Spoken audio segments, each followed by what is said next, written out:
Assalamualaikum warahmatullahi wabarakatuh. Perkenalkan, nama saya Muhammad Azrul Nur Fadil dan di video kali ini saya akan belajar CSS secara mandiri menggunakan VCodecamp. Di sini saya udah ada di websitenya. Kita langsung aja belajar dari CSS dasar. Kita mulai dari apa itu CSS.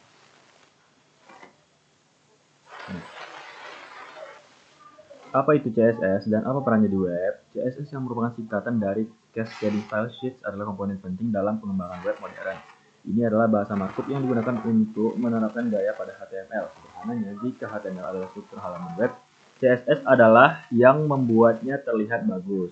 Berikut adalah contoh pernyataan gaya navbar. Catatan, jangan khawatir untuk mencoba memahami kode CSS dulu. Anda akan mempelajari cara kerja semua ini di pelajaran dan lokakarya mendatang. Ini hanya untuk memberi Anda gambaran tentang apa yang dapat Anda lakukan dengan sedikit CSS.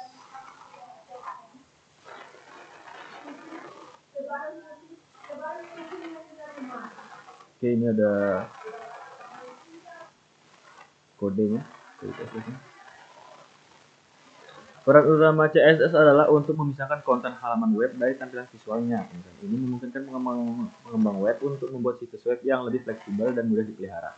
Dengan CSS, Anda dapat mengontrol letak, warna, font, dan tampilan visual keseluruhan halaman web tanpa mengubah struktur HTML. Mari kita pertimbangkan analogi sederhana. Jika Anda membuat sebuah situs web sebagai sebuah rumah, HTML akan menjadi fondasi dan kerangka kerjanya, sedangkan CSS akan menjadi cat wallpaper dan dekorasi yang membuat rumah tersebut menarik secara visual dan unik. CSS bekerja dengan memilih elemen HTML dan menerapkan gaya pada elemen tersebut. Berikut adalah contoh yang menunjukkan button elemen tanpa gaya dan elemen dengan gaya. Untuk berinteraksi dengan contoh ini, Anda perlu mengaktifkan editor interaktif. Oke, no, wrong button.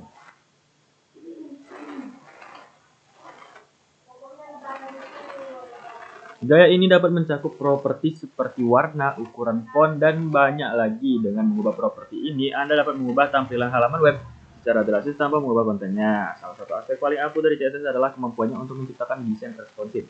Artinya dengan CSS Anda dapat membuat situs web Anda terlihat bagus di perangkat apapun, baik itu komputer, desktop, tablet, ataupun ponsel pintar. CSS memungkinkan Anda untuk menyesuaikan tata letak, ukuran font, dan elemen visual lainnya berdasarkan ukuran layar perangkat yang digunakan untuk melihat situs web. Cobalah mengaktifkan editor interaktif dan sesuaikan ukuran jendela pertinjau untuk melihat bagaimana tata letak beradaptasi dengan ukuran layar. Ini ya, ini kodenya.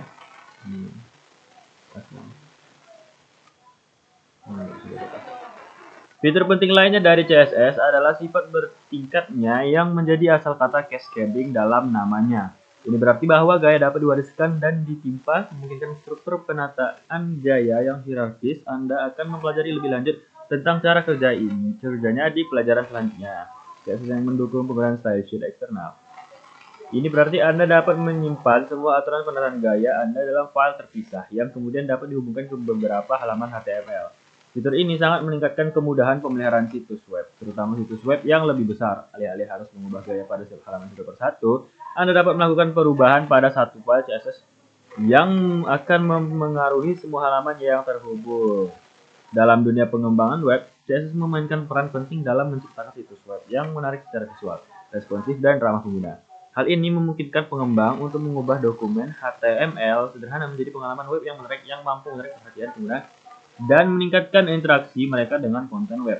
Pertanyaannya, apa tujuan utama CS dalam pengembangan web? Tujuan utamanya tadi ada di atas.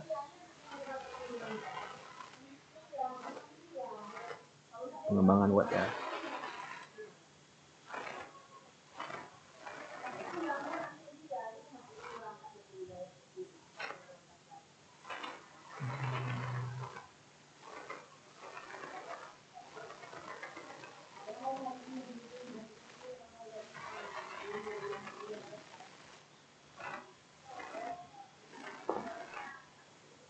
Bagaimana CSS berkontribusi pada desain web responsif?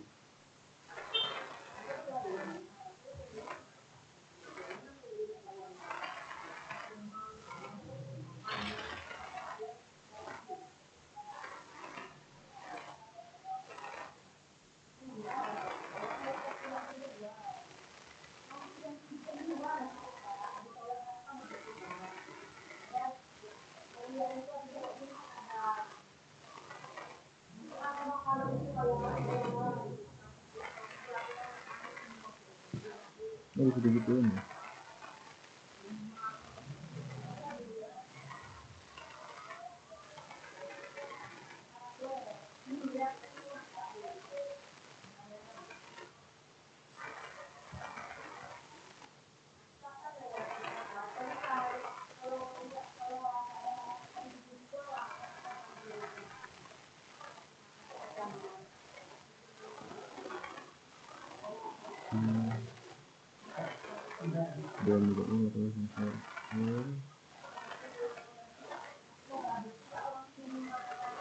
Apa yang dimaksud dengan sifat bertingkat cascading pada CSS?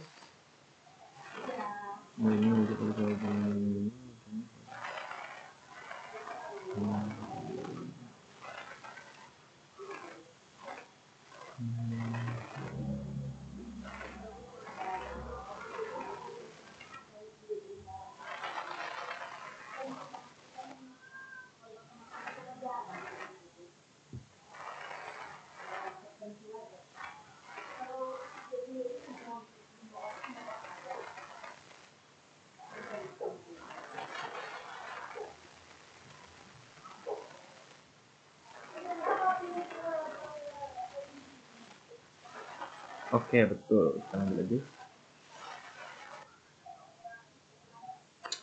Apa anatomi dasar dari sebuah aturan CSS? CSS bertanggung jawab atas gaya tampilan halaman web. Semua gaya ini terdiri dari berbagai aturan CSS. Aturan CSS terdiri dari dua bagian utama, yaitu selektor dan blok deklarasi. Mari kita lihat sintaks dasarnya. Ini sintaks dasarnya selektor, properti, dua value. Selektor adalah pola yang digunakan dalam CSS untuk mengidentifikasi dan menerbitkan elemen HTML tertentu untuk penataan gaya. Selektor meliputi selektor tipe, selektor kelas, dan selektor ID. Tanda kurung akar awal yang terdapat dalam sintaks dasar dikenal sebagai blok deklarasi. Blok deklarasi menerapkan serangkaian gaya untuk pemilihan tertentu atau beberapa pemilih. Di dalam blok deklarasi, Anda akan memiliki serangkaian deklarasi. Setiap deklarasi terdiri dari properti dan nilai. Properti adalah pengidentifikasi CSS yang menentukan fitur mana yang sedang diberi gaya. Contoh properti adalah properti background color style. Nilai tersebut akan berupa pengaruh spesifik yang diterapkan pada properti tersebut. Misalnya, jika properti tersebut adalah background color, nilainya bisa berupa purple yang mengatur warna latar belakang menjadi ungu. Setelah setiap nama properti, Anda perlu meletakkan titik 2 dan setelah setiap nilai Anda harus meletakkan titik koma. Sekarang setelah Anda mengetahui sintaks untuk aturan CSS, mari kita lihat contohnya. Aktifkan dan klik file CSS untuk melihat kode CSS.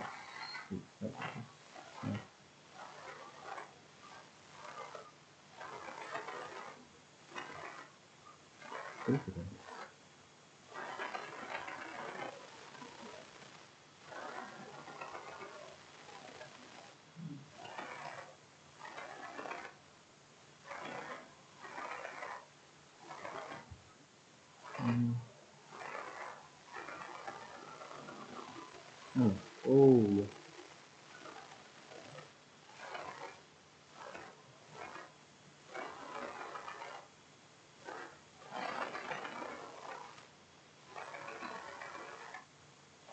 Karena ini translate-nya. Coba. For. Nah, berubah ya di sini. Garisnya berubah menjadi warna ungu sesuai dengan yang saya tulis ini purple. Oke, kalau ini. Dalam aturan CSS ini, pemilih tipe menargetkan semua elemen paragraf di halaman. Di dalam blok deklarasi terdapat satu deklarasi. Deklarasi tersebut terdiri dari color property dengan nilai yang diatur ke blue. Ini akan mengubah warna teks untuk semua elemen paragraf menjadi blue. Jika ada yang menggunakan gaya yang sama ke beberapa pemilih, Anda dapat membuat daftar pemilih dengan setiap pemilih dipisahkan oleh koma. Berikut contoh penataan gaya beberapa selektor untuk berinteraksi dengan contoh ini. Aktifkan editor interaktif.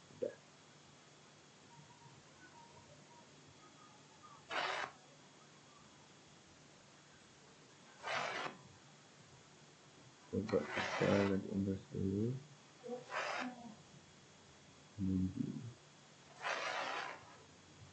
Iya ya.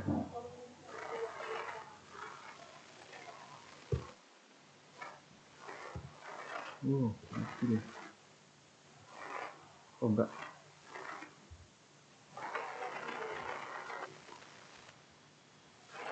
Coba.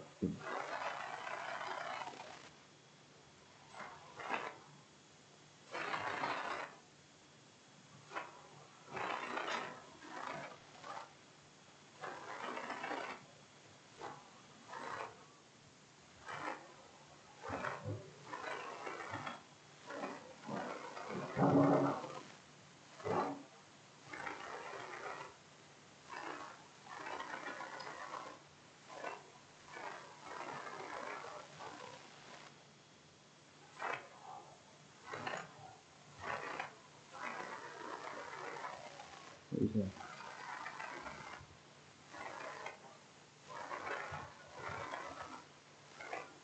Nggak tahu ya. Ya lanjut aja.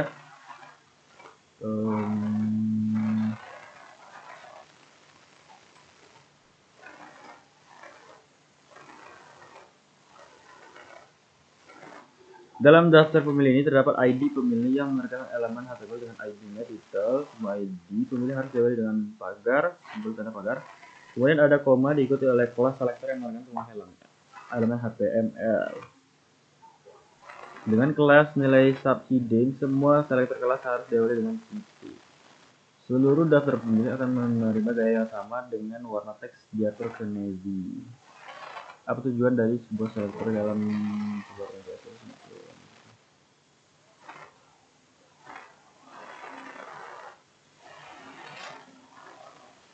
Maka dari aturan ATSS berikut yang secara tepat mengubah warna teks semua elemen tersebut.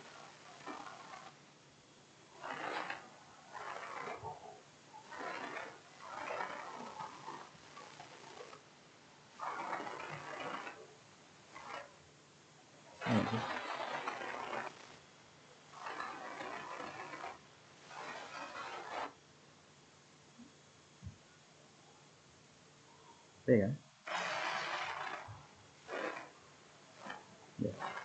Berdasarkan HTML berikut, aturan CSS manakah yang dengan benar mengatur H1 warna H2 teks menjadi green?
Oke, lanjut lagi. Apa kegunaan elemen meta viewport? Elemen meta viewport merupakan komponen penting dalam desain web responsif. Ini adalah elemen meta HTML khusus yang memberikan instruksi kepada browser tentang cara mengontrol dimensi dan penskalaan halaman pada berbagai perangkat, khususnya pada ponsel dan tablet. Mari kita lihat sintaks dasar elemen meta viewport.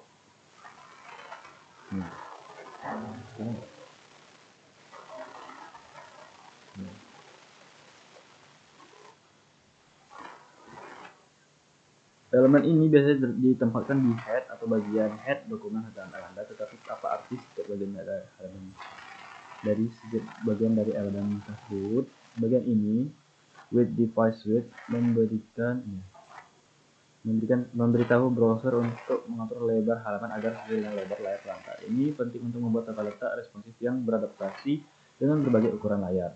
Parameter ini initial Philips scale dengan 1.0 mengatur tingkat zoom awal saat halaman pertama kali dimuat. Nilai 1,0 berarti halaman ditemukan dalam keadaan 100% zoom tanpa pengsalaan apapun. Ya. Dengan menggunakan elemen meta viewport, Anda memastikan bahwa halaman web Anda ditampilkan dengan benar di perangkat seluler.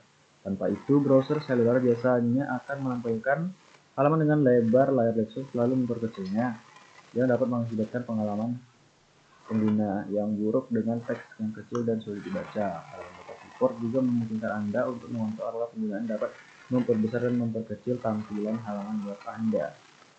Meskipun dimungkinkan untuk melakukan pembesaran layar dengan user script scalable manual atau bentuk tersebut umumnya disarankan untuk menghindari hal ini karena alasan aksesibilitas. Banyak pengguna mengandalkan kemampuan Zoom untuk keterbacaan yang lebih baik, terutama mereka yang memiliki gangguan penglihatan. Berikut contoh hal yang sebaiknya tidak dilakukan. Karena ada nanti mengaktifkan pembesaran. Sebaliknya, lebih baik mendesain situs web Anda agar responsif dan mudah dibaca pada berbagai tingkat pembesaran, sehingga semua pengguna dapat mengakses konten Anda dengan nyaman. Elemen Meta Viewport memainkan peran penting dalam menciptakan situs web yang ramah seluler. Hal ini memastikan bahwa desain responsif Anda yang telah dirancang dengan cepat ditampilkan sesuai yang diharapkan pada berbagai perangkat, sehingga memberikan pengalaman pengguna yang lebih baik bagi semua pengunjung situs Anda. Pertanyaan, apa tujuan utama dari Meta Viewport tersebut?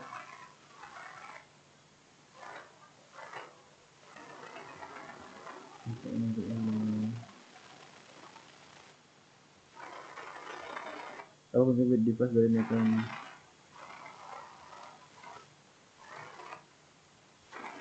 Mengapa umumnya disarankan untuk menghindari penggunaan? Oh.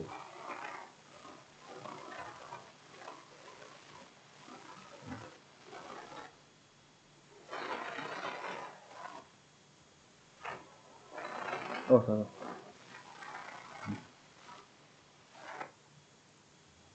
Nah. Oke, iklan bentar.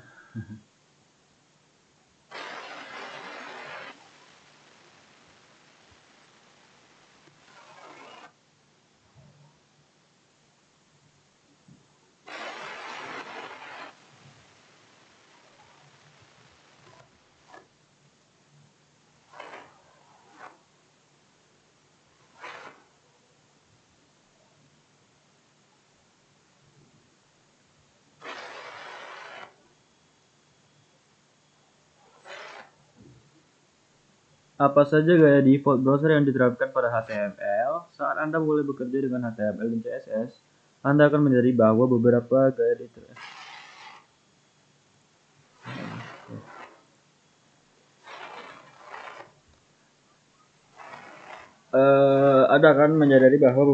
diterapkan ke halaman web Anda bahkan sebelum Anda menulis CSS apapun. Gaya-gaya ini disebut gaya browser default atau gaya agen pengguna. Gaya browser default ini menjadikan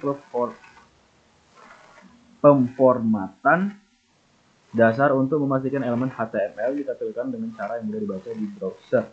Namun, gaya-gaya ini dapat sedikit berbeda dari satu browser ke browser lainnya. Itulah mengapa penting untuk memahaminya saat mendesain tampilan yang konsisten untuk situs Anda. Mari kita lihat beberapa gaya default browser umum yang diterapkan pada berbagai elemen HTML. Judul adalah salah satu elemen HTML yang paling umum digunakan secara default di bergaya dengan berbagai ukuran dan ketebalan. Sebagai contoh, H1 judul tingkat tertinggi biasanya dicetak tebal dan berukuran lebih besar dibandingkan dengan judul tingkat yang lebih rendah seperti H2 dan H3 dan seterusnya. Tag heading ini membantu menentukan hierarki dan struktur konten Anda. Contoh berikut menunjukkan ke 6 elemen dari H1 hingga H6.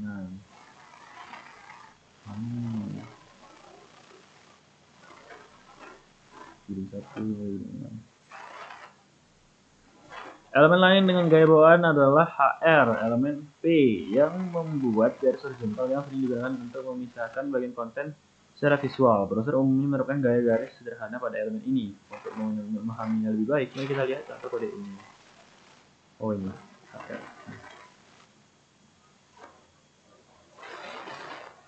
Garis horizontal muncul sebagai garis tipis dengan spasi di atas dan di bawah teks untuk membedakan antara bagian-bagian konten. Selanjutnya kita akan melihat block quotes elemen tersebut. Kutipan blok digunakan untuk menunjukkan bagian teks yang merupakan kutipan dari sumber lain. Browser biasanya menambahkan indentasi dan terkadang memiringkan teks. Indentasi membantu memisahkan kutipan blok dari teks lainnya sehingga jelas bahwa konten ini dikutip dari sumber lain. Mari kita lihat contoh kode ini. Word.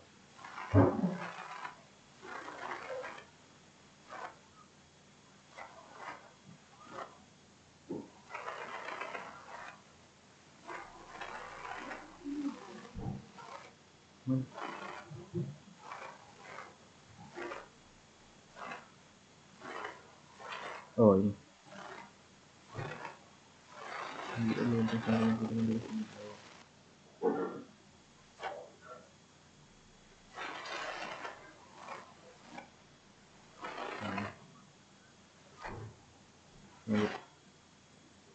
Pada contoh di atas, backward elemen tersebut akan menghasilkan indentasi pada teks yang diterapkan oleh gaya default browser. Elemen lain dengan gaya default adalah elemen tautan yang diberi gaya dengan warna biru default dan garis bawah agar mudah dikenali sebagai tautan. Mari kita lihat contoh HTML berikut. Oh.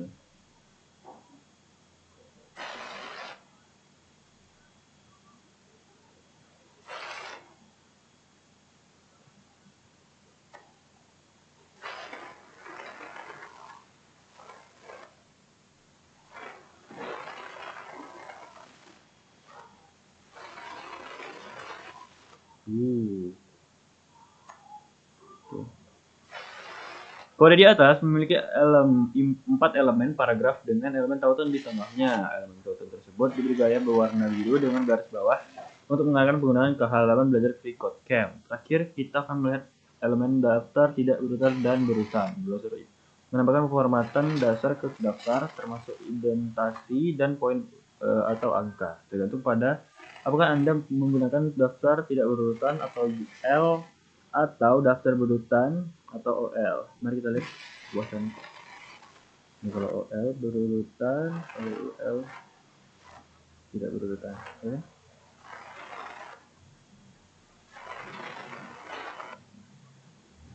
Pada contoh kode di atas,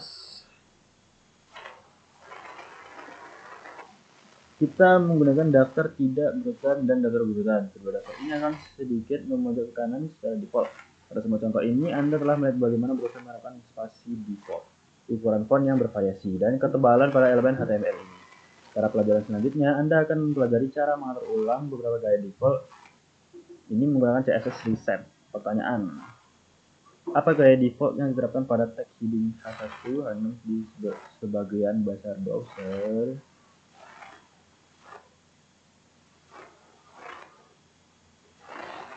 Seperti apa HR atau tampilan elemen tersebut secara default di browser?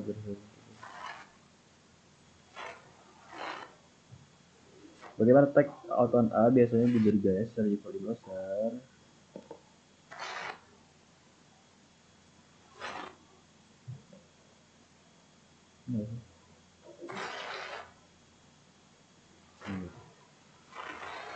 Nah, hai. Oke, lanjut. Kita lihat dulu di sini masih record nggak?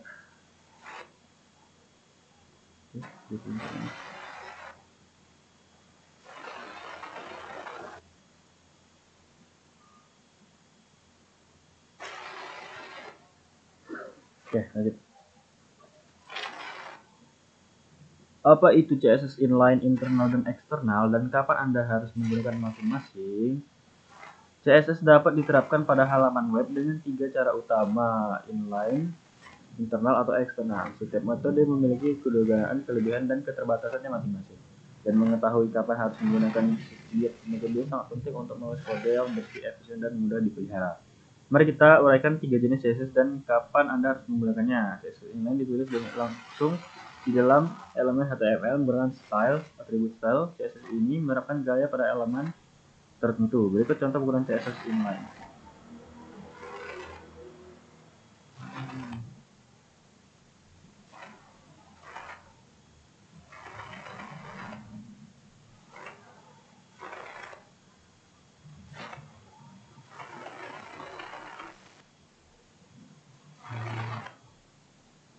Dalam contoh ini kita menggunakan style atribut untuk mengatur teks paragraf menjadi green. CSS inline umumnya digunakan gaya sekali pakai yang cepat atau untuk menimpa gaya lain untuk elemen tertentu. Namun hal ini sebaliknya dihindari dalam sebagian besar kasus karena dapat membuat HTML menjadi berantakan dan menyulitkan pemeliharaan kode. Sebagian besar waktu lebih baik menggunakan CSS internal atau eksternal untuk menjaga agar gaya Anda tetap terorganisir dan mudah dipelihara. CSS internal ditulis di dalam file teks di head, bagian head dokumen HTML. CSS ini menerapkan gaya ke seluruh halaman dan berguna ketika Anda perlu memberi gaya pada satu dokumen saja. Berikut contoh CSS internal. CSS internal.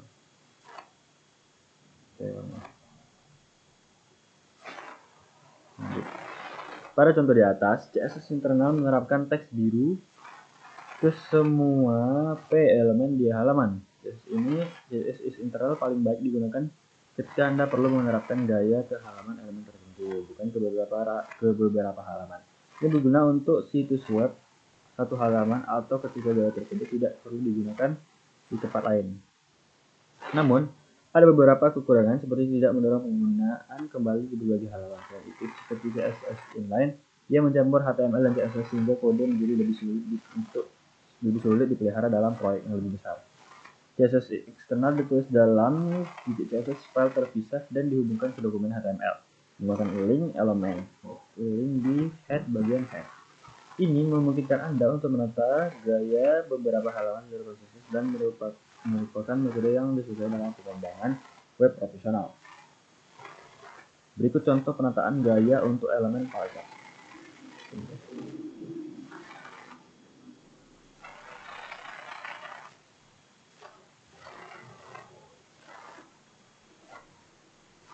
Pada pelajaran sebelumnya, Anda telah mempelajari bahwa link elemen tersebut memiliki rel, atribut yang menentukan hubungan antara dokumen saat ini dan sumber daya yang ditautkan, seperti melakukan visualisasi atau sumber daya eksternal. Di sisi lain, href atribut tersebut menentukan URL dari sumber daya yang ditautkan, menunjukkan dari mana sumber daya tersebut harus diambil. CSS eksternal ideal untuk proyek besar di mana Anda ingin mempertahankan gaya yang konsisten di berbagai halaman. Pendekatan ini mendorong pemisahan tanggung jawab dengan membiarkan HTML menangani struktur dan CSS menangani penataan gaya yang membuat kode lebih mudah dipelihara dan diskalakan.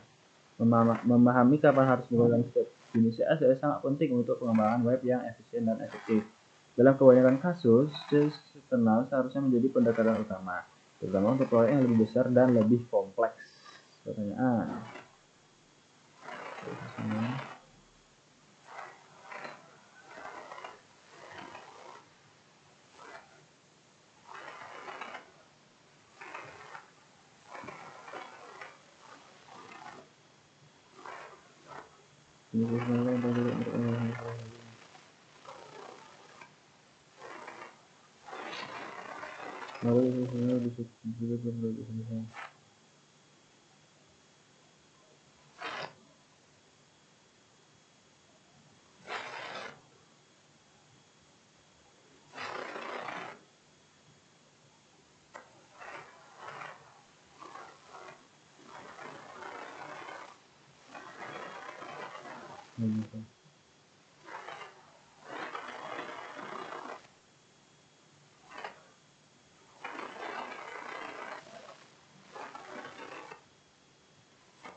Salah.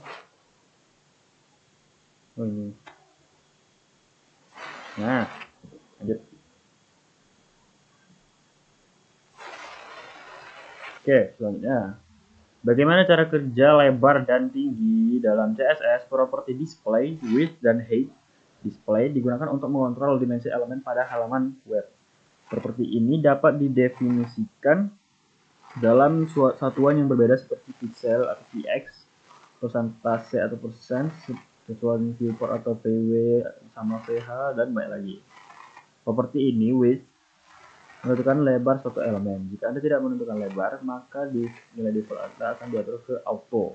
Ini memungkinkan browser menentukan lebar elemen berdasarkan konten elemen induk dan tipe tampilannya. Untuk this element width auto ini membuatnya melebar untuk mengisi lebar contoh wadah induknya. Seperti ini, height menentukan tinggi suatu elemen. Demikian pula tinggi auto defaultnya adalah yang berarti akan menyesuaikan dengan konten di dalamnya. Berikut contoh menggunakan properti width dan height. Ini width dan height.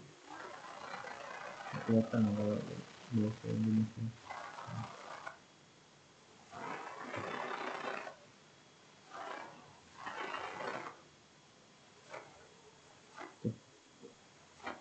Dalam contoh ini, kita memiliki div elemen dengan kelas bernama box. Elemen ini akan menerbitkan status px tinggi dan lebar. Sedangkan warna latar belakangnya adalah sky blue. Pixel adalah satuan pengukuran dengan ukuran tetap dalam CSS yang memberikan kontrol posisi data atas dimensi. Seperti ini menunjukkan lebar minimum yang dapat dimiliki suatu elemen, bahkan jika konten di dalamnya lebih kecil. Elemen tersebut tidak akan menyusut di bawah nilai ini. Parameter ini, min, height, menentukan tinggi minimum yang dapat dimiliki suatu elemen. Ini memastikan bahwa elemen tersebut tidak menjadi lebih pendek dari nilai yang telah ditetapkan. Berikut contohnya.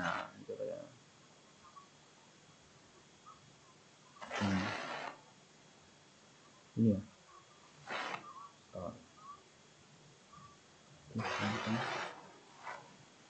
Contoh di atas menunjukkan bagaimana min, width, dan min height, bagaimana cara kerjanya. Meskipun kotak tersebut memiliki lebar width dan ukuran height yang ditetapkan sebesar 50 px, sebenarnya ukuran akan menjadi 100 px. 100 px hal ini karena lebar, min, width, dan ukuran min height ditetapkan ke 100 px yang lebih besar daripada lebar width dan ukuran yang ditetapkan height. Ingat, jika min width atau min height lebih besar dari width dan atau height, maka nilai-nilai tersebut akan menimpa nilai yang lebih kecil. Hal ini memastikan bahwa elemen tidak menjadi terlalu kecil. Yang penting untuk menjaga desain yang konsisten dan mudah digunakan. Parameter ini, max width, menentukan lebar maksimum yang dapat dicapai suatu elemen, meskipun masih ada cukup ruang untuk membuatnya lebih besar. Parameter ini, yaitu max height, menentukan tinggi maksimum yang dapat dicapai satu elemen, terlepas dari ukuran kontennya. Berikut contohnya.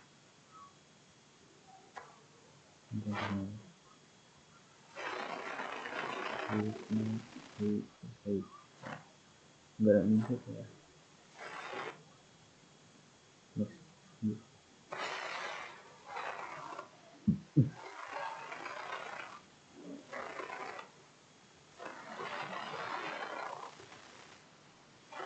Contoh di atas menunjukkan bagaimana max width dan max height menimpa width dan height. Meskipun kotak datar ke 200 px oleh 200 px, sebenarnya akan di atas 150 px oleh 150 px. Ini karena max width dan max height jauh ke 150 yang lebih kecil. Ingat, jika max width atau max height lebih kecil dari width atau height, maka keduanya akan diutamakan. Ini penting untuk mengontrol ukuran maksimum elemen dalam tata letak Anda. CSS memperhatikan minimumnya di atas width dan height, max width dan max height. Membatasi dimensi jika nilainya melebihi batasnya. Misalnya, jika Anda mengatur width di 500 px dan max width di 500 px, elemen tersebut akan dibatasi 500 px lebarnya. Pengaturan max width itu menimpa pengaturan lebar tersebut, sehingga elemen tetap berada dalam ukuran maksimum yang ditentukan. Hal ini memastikan elemen tetap berada dalam rentang ukuran yang diinginkan terlepas dari nilai lebar dan tinggi standar. Pertanyaan, apa yang terjadi jika Anda mengatur width 600 dan max width 500 pada sebuah div elemen? Tersebut akan 500 karena max-nya 500. Oke. Jika Anda mengatur min height 200 px dan height 150 px pada suatu elemen, apa yang akan menjadi 200? Manakah di antara berikut ini yang bukan merupakan satuan yang paling digunakan properti width?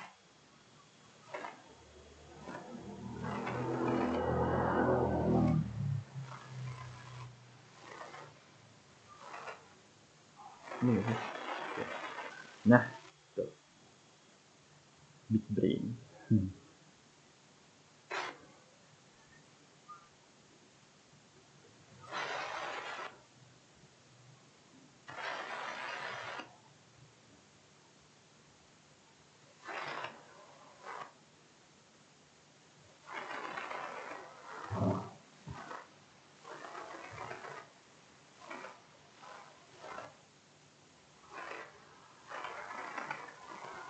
Lanjut, apa saja berbagai jenis kombinator CSS? Bentar, lihat durasi lagi. Nanti klik ya.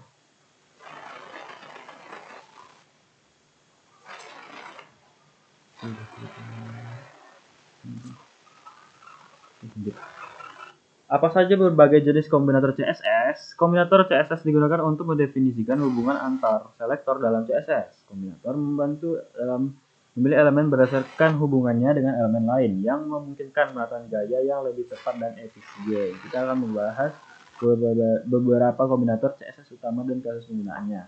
Dimulai dengan kombinator turunan. Kombinator turunan digunakan untuk menargetkan elemen yang cocok dengan selektor kedua. Jika elemen tersebut bersarang di dalam elemen leluhur yang cocok dengan selektor pertama, leluhur dapat berupa elemen induk atau induk dari induk. Untuk lebih memahami cara kerjanya, mari kita lihat sebuah contoh. Contohnya ini.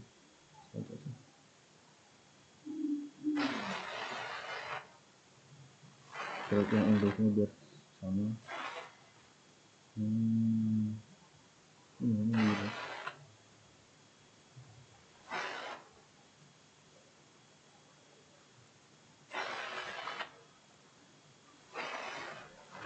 Pada contoh di atas, kita menggunakan kombinator turunan untuk memilih semua elemen gambar di dalam figur elemen dan menerapkan solid thread batas di keempat sisinya.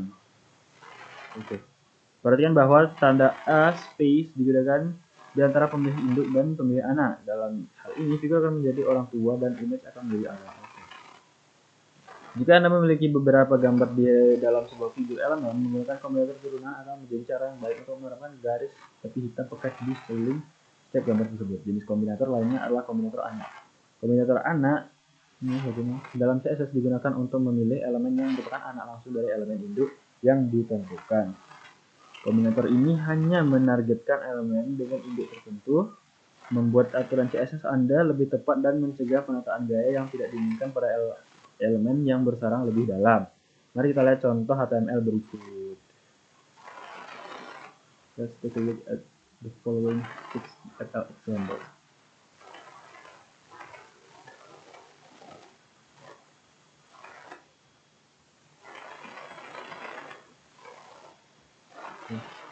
In above HTML structure, the container class is applied to a div element.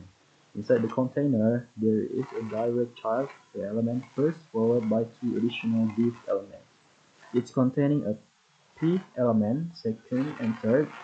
The first p element is direct child of the container element, while the other two p elements are nested inside other div elements, making them deeper descendants. To apply style to just the direct child of the container class, you can use the child combinator like these.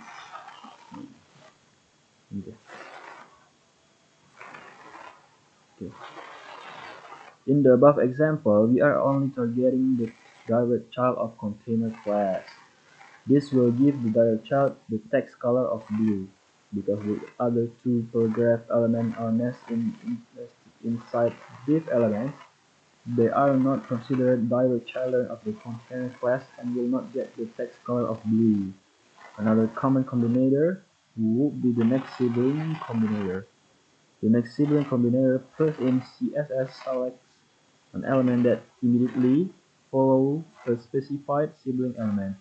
This combinator is useful when you want to apply style to an element that directly follows another element. Allowing for targeting styling based on element position relative to its sibling. Let's take a look at the following HTML example. Di sini kita memiliki figur elemen yang berisi image elemen lain, diikuti oleh white caption elemen lain lagi. White caption elemen tersebut merupakan saudara kandung langsung dari image elemen pertama. Jika Anda ingin menambahkan garis tepi hitam di sekeliling white caption elemen, Anda dapat menggunakan kombinator next sibling seperti ini.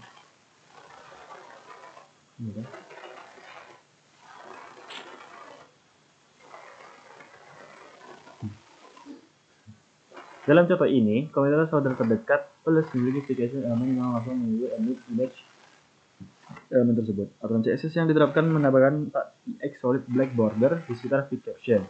Kombinator umum lainnya adalah kombinator saudara kandung berikutnya. Kombinator subsequent sibling dalam CSS memilih semua saudara kandung dari elemen yang ditentukan yang berada setelahnya. Beberapa dengan kombinator saudara terdekat yang hanya menargetkan saudara yang sibling yang langsung mengikutinya. Kombinator sibling selanjutnya dapat menargetkan sibling manapun yang memiliki elemen yang diberikan, menawarkan fleksibilitas yang lebih besar dengan penataan gaya. Mari kita lihat contoh HTML berikut.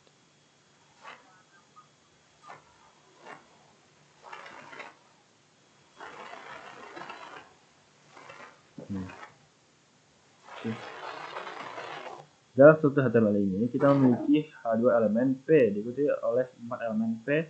Elemen P merupakan elemen saudara dari H2 elemen P. Jika Anda ingin memberi gaya pada semua elemen paragraf yang berada setelah H2 elemen tersebut, Anda dapat menggunakan kombinator subsequent sibling seperti ini.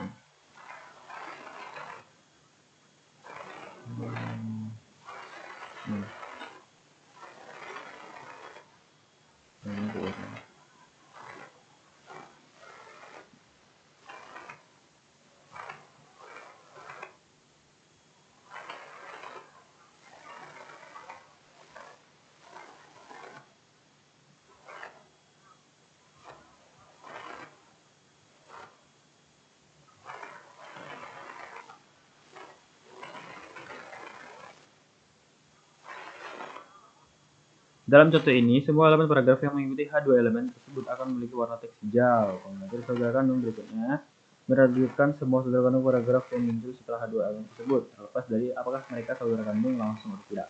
Kesimpulannya, memahami dan menggunakan berbagai kombinasi CSS memungkinkan Anda untuk menerapkan gaya yang tepat pada elemen HTML Anda, sehingga meningkatkan kontrol dan fleksibilitas desain Anda. Dengan menguasai selektor ini, Anda dapat membuat aturan penataan gaya yang lebih canggih dan terarah yang meningkatkan tampilan dan fungsionalitas dalam halaman web Anda. Pertanyaan, aturan CSS mana yang memberi gaya pada semua span elemen yang berada di dalam div elemen lain?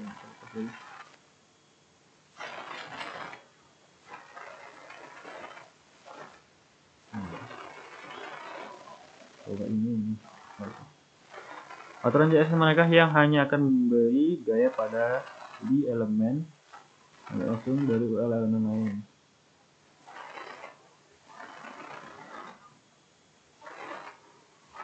Aturan CSS manakah yang akan memberi gaya P elemen yang langsung mengikuti?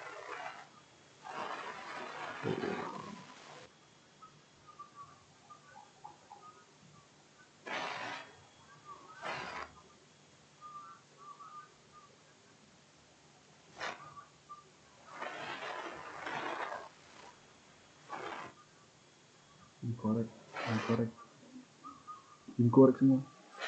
Baca ini.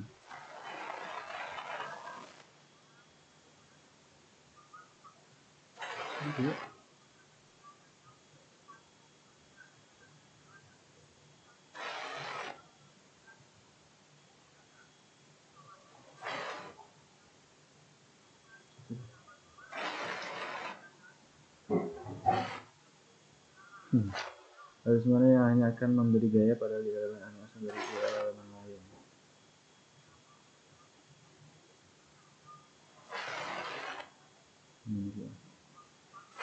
Terus manakah yang akan memberi gaya pada P elemen pertama langsung mengikuti salah satu elemen apapun.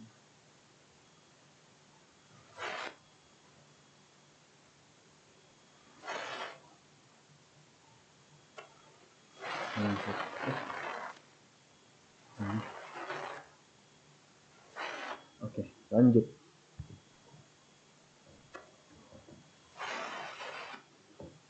Apa perbedaan antara elemen inline dan elemen tingkat blok dalam CSS? Dalam HTML dan CSS, elemen diklasifikasikan sebagai elemen inline atau elemen tingkat blok.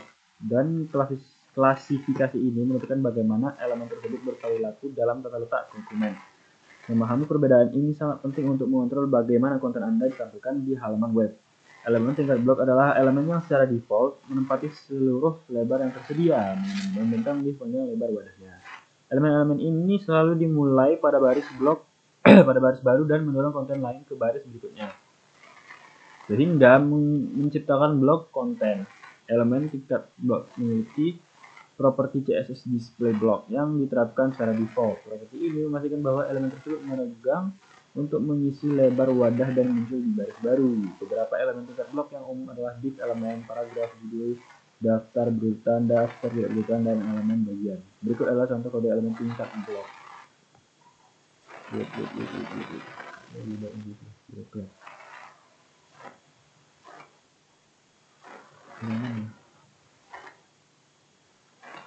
Display block.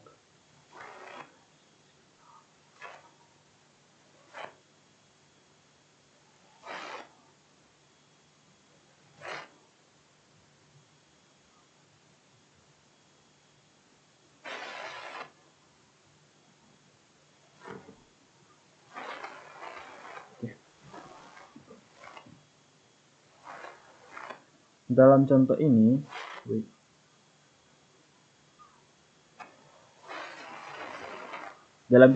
kita memiliki dua elemen paragraf, di mana elemen pertama memiliki garis tepi berwarna merah di sekelilingnya. Kedua elemen paragraf tersebut tidak berada pada baris yang sama karena secara default keduanya merupakan elemen tingkat blok. Jadi, kedua elemen paragraf akan menempati lebar penuh dari wadahnya, yang dalam hal ini adalah body elemen tersebut. Elemen tingkat blok sangat ideal ketika Anda ingin konten tersusun secara vertikal, seperti paragraf, bagian, atau blok konten yang lebih besar. Elemen ini umumnya digunakan untuk menentukan tata letak dan struktur halaman web. Elemen inline tidak seperti elemen tingkat blok, hanya menggunakan lebar yang dibutuhkan dan tidak dimulai pada baris baru.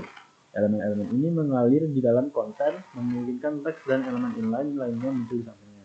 Elemen inline memiliki properti CSS display inline yang diterapkan secara default. Properti ini memastikan bahwa elemen tetap berada dalam alur konten dan tidak berpindah ke baris baru. Elemen inline yang umum adalah elemen span, anchor, get image.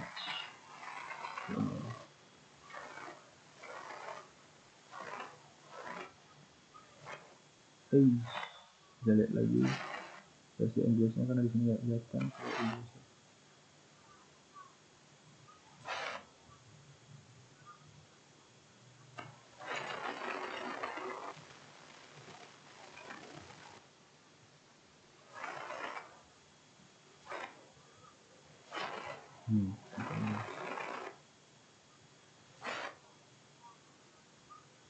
Dalam contoh ini, kita memiliki span elemen yang terserang di dalam elemen paragraf span. Elemen tersebut memiliki red, warna teks dengan green, batas di sekelilingnya, sehingga Anda dapat melihat kata yang disorot dengan lebih baik. Seperti yang Anda lihat, span elemen tersebut hanya memakan ruang sebesar kata merah dan tidak mendorong konten berikutnya ke baris baru. Elemen inline paling baik digunakan untuk menata bagian teks atau konten yang lebih kecil dalam satu baris, seperti menekankan sebuah kata, membuat hyperlink, atau menerapkan gaya tertentu pada bagian-bagian paragraf.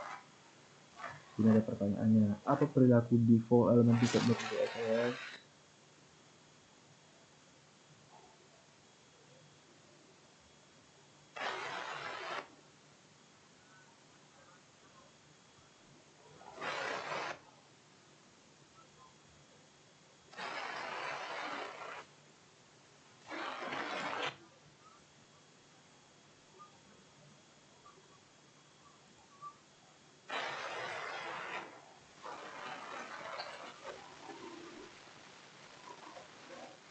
Maka di antara berikutnya merupakan contoh elemen garis inline yang comment, span, jelas. Bagaimana cara mengubah perilaku elemen tingkat blok agar berperilaku seperti elemen baris?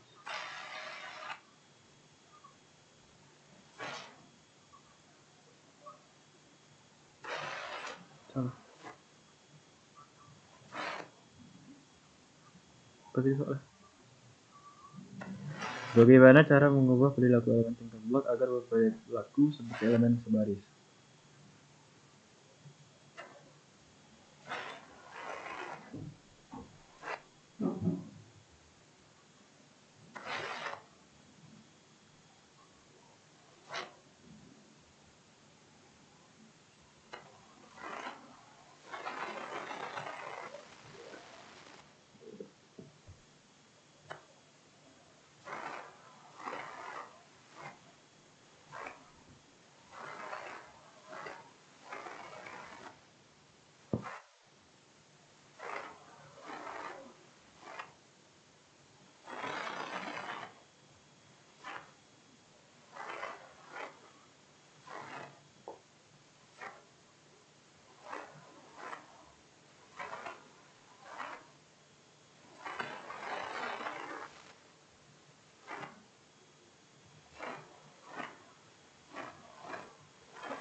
Oke,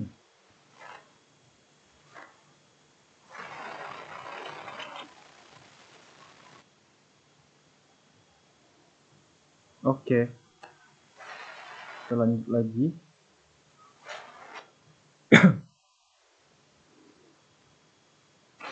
Oke. Bagaimana cara kerja inline block dan apa perbedaannya dengan elemen inline dan block? Saat bekerja dengan CSS, Anda sering menemukan 3 jenis perilaku tampilan yang berbeda. Untuk elemen inline, block dan inline block, inline, block dan inline block, masing-masing properti ini mempengaruhi bagaimana elemen diposisikan dan bagaimana elemen tersebut berinteraksi dengan elemen lain di halaman. Dalam pelajaran ini kita akan fokus pada cara inline strip block kerja seperti ini dan perbedaannya dengan elemen inline dan elemen tingkat blok.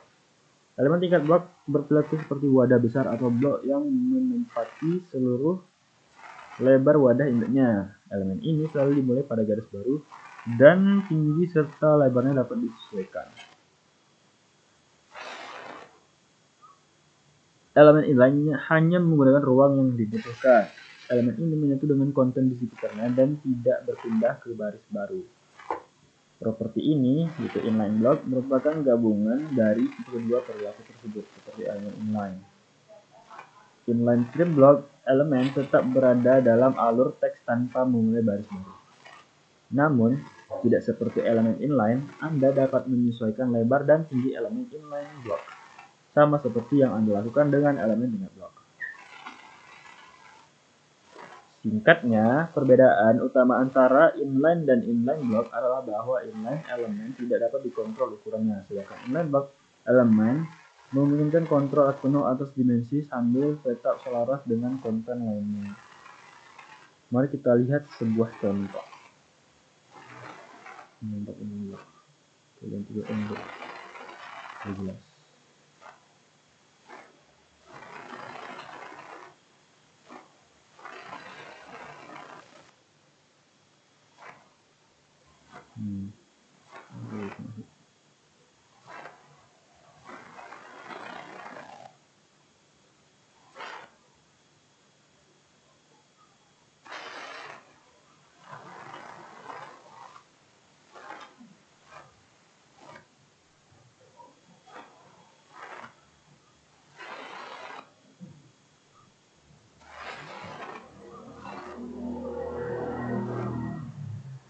Pada contoh di atas, kita memiliki elemen div dengan kelas container.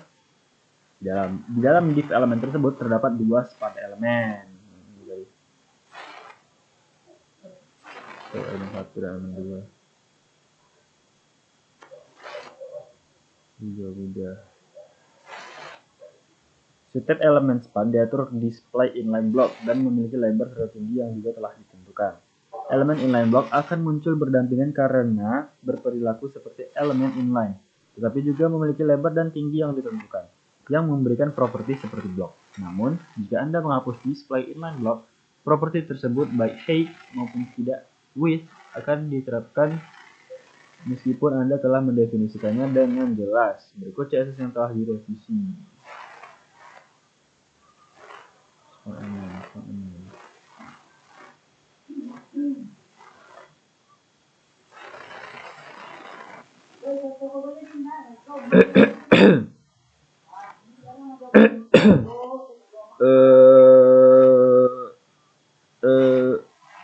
Dalam kode ini, kami menghapus display inline blocks properti tersebut, tapi mempertahankan semua hal lainnya.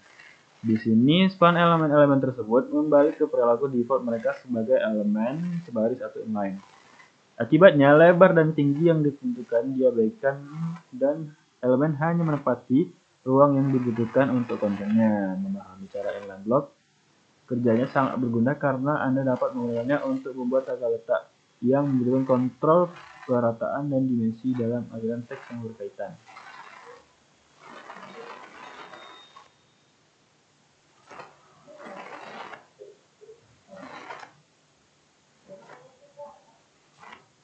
Jadi pertanyaan, apa karakteristik utama dari elemen inline block yang membedakan dari elemen inline?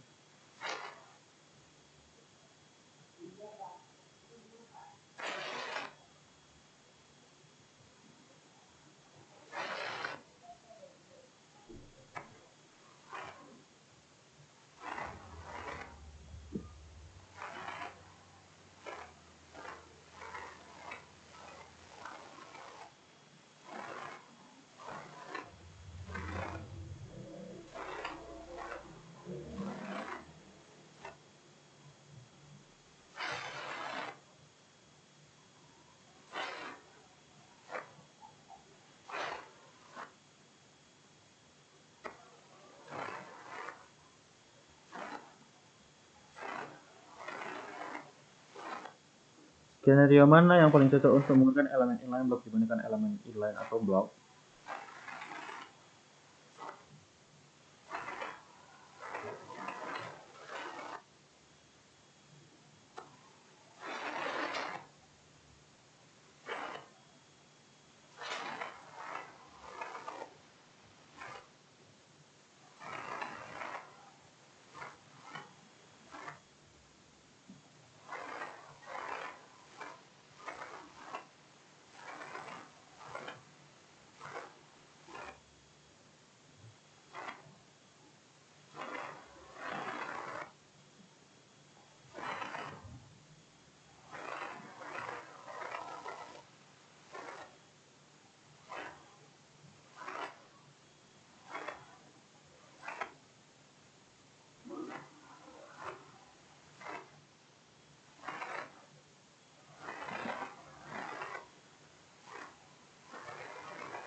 Dalam situasi apa elemen dengan akan display?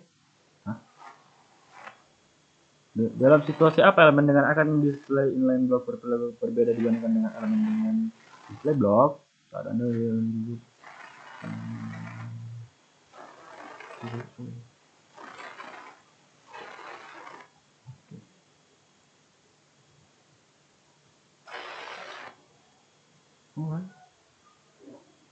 Oke.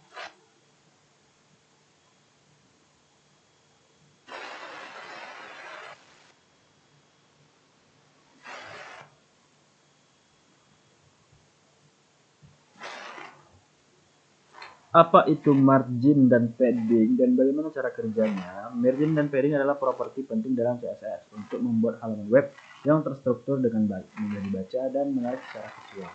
Margin mengontrol ruang di luar suatu elemen, membantu memisahkannya dari elemen lain dan menentukan struktur kata letak. Sementara padding mengontrol ruang di dalam suatu elemen, meningkatkan keterbacaan konten dan daya tarik estetika. Untuk lebih memahami perbedaan antara margin dan padding, mari kita lihat beberapa contoh. Berikut adalah contoh HTML dan 3 elemen paragraf pada halaman.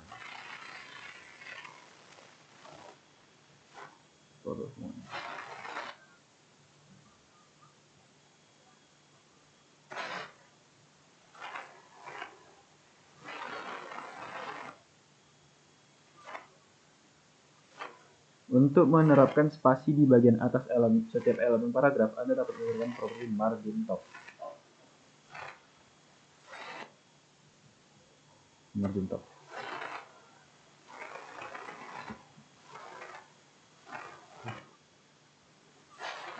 Dalam contoh ini, kita hanya menerapkan 20px margin di atasnya. Di bagian atas setiap elemen paragraf, kami juga menambahkan garis tepi hitam tebal di keempat sisinya agar Anda dapat melihat margin dengan lebih jelas. Oke. Keempat margin properti yang berbeda tersebut adalah margin top, margin right, margin bottom, dan margin left. Berikut contoh penggunaan keempat properti tersebut.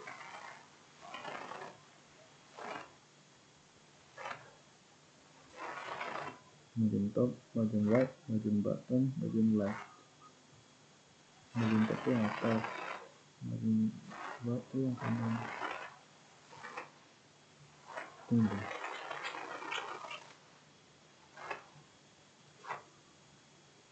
Ini kanan. Oh. 20px kanan, 30px bawah, 40px kiri. Oke. Dalam contoh ini, kita menetapkan nilai spasi di keempat sisi elemen paragraf. Garis tepi hitam tebal juga telah ditambahkan agar Anda dapat melihat margin dengan lebih baik. Cara lain untuk menggunakan margin seperti ini adalah dengan notasi singkat. Anda dapat menentukan 1, 2, 3, atau 4 nilai sekaligus. Mari kita jelajahi opsi-opsi ini bersama-sama. Saat menggunakan nilai tunggal pada margin singkatan, nilai posisi tersebut akan diterapkan ke keempat sisi elemen target. Berikut contoh penggunaan nilai tunggal pada margin singkatan. Nilai tunggal single value.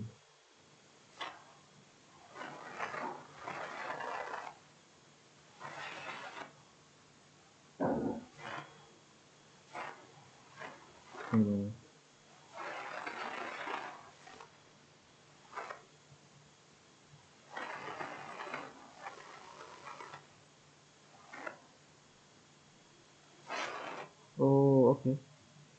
Jadi kalau pakai margin tunggal atau single value margin, dia nilainya diterapkan ke sisi keempat-empatnya. Jadi kalau kita bikin 10px margin ya, di sini 10px, di sini 10px, di sini 10px, dan di bawah juga 10px. Oke. Contoh kode ini akan menerapkan 10px warna margin secara merata ke keempat sisi elemen paragraf sama. Saat menggunakan dua nilai pertama berlaku untuk sisi top dan bottom, sedangkan kedua berlaku untuk sisi left dan right elemen tersebut. Berikut contoh penggunaan dua nilai untuk margin kata. Double value.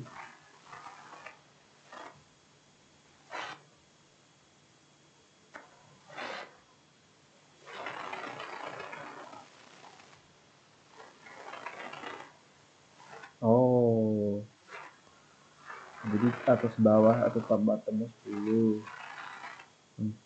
Nilai keduanya ini yang 20px itu pindah ke left and right. Oke.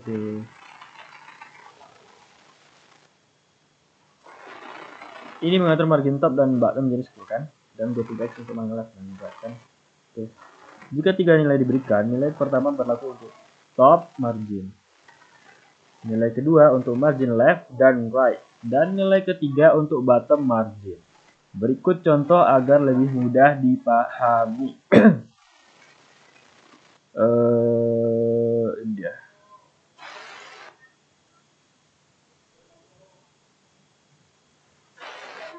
Oh, jadi nilai pertamanya yang 10 ini untuk top. Kalau yang keduanya ini untuk left dan right, dan yang ketiga nilai keduanya left dan right, dan nilai ketiganya 20px ini untuk bottom. Ini mengatur margin menjadi 10px untuk top kan, 20px untuk dan left kan, dan right ke 30px untuk bottom. Saat menggunakan 4 elemen, 4 nilai, ini memberi Anda kontrol lebih karena Anda dapat menentukan setiap nilai margin secara independen untuk setiap sisi elemen target. Nilai pertama menargetkan top, nilai kedua menargetkan right, dan nilai ketiga menargetkan bottom, dan nilai keempat menargetkan left.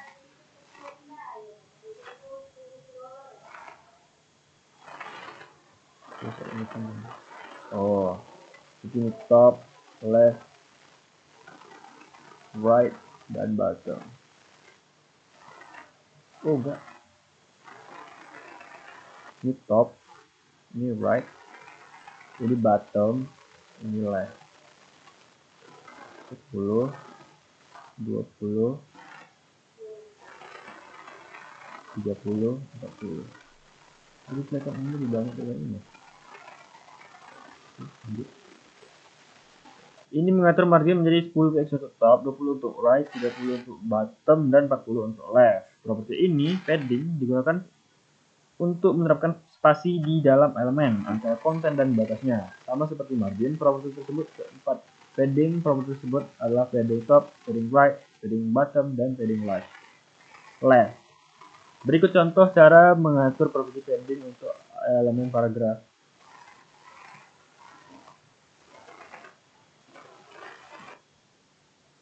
Yes, 10px untuk top, right-nya 20, bottomnya 30, dan left-nya 40.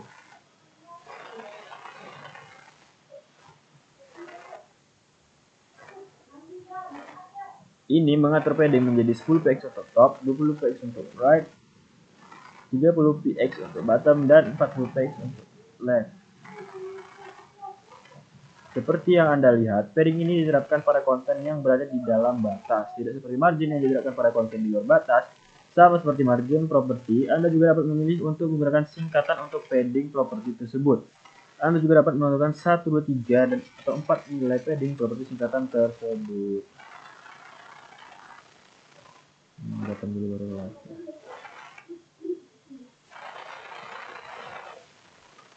Berikut contoh penggunaan padding singkatan untuk elemen proyek dari sebelumnya. Oh, ini pasti top, right, bottom, left. Dalam contoh ini, dengan menggunakan singkatan kode akan mengatur padding menjadi 10 px untuk top, 20 px untuk right, 30 px untuk bottom, dan 40 px untuk left. Dan elemen paragraf. Pertanyaan. Pertanyaan kita lihat durasi dulu. Pertanyaan. Properti CSS mana yang akan Anda gunakan untuk membuat jarak antara batas suatu elemen dan elemen-elemen di sekitarnya? Margin.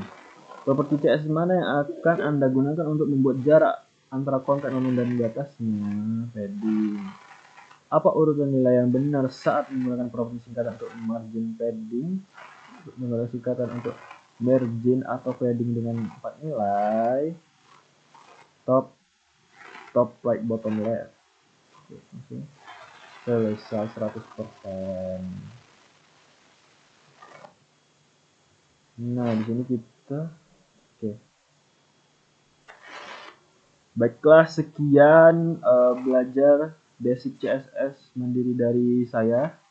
Mohon maaf bila ada banyak kesalahan, salah kata ataupun yang lain. Saya tutup dengan mengucapkan Assalamualaikum warahmatullahi wabarakatuh.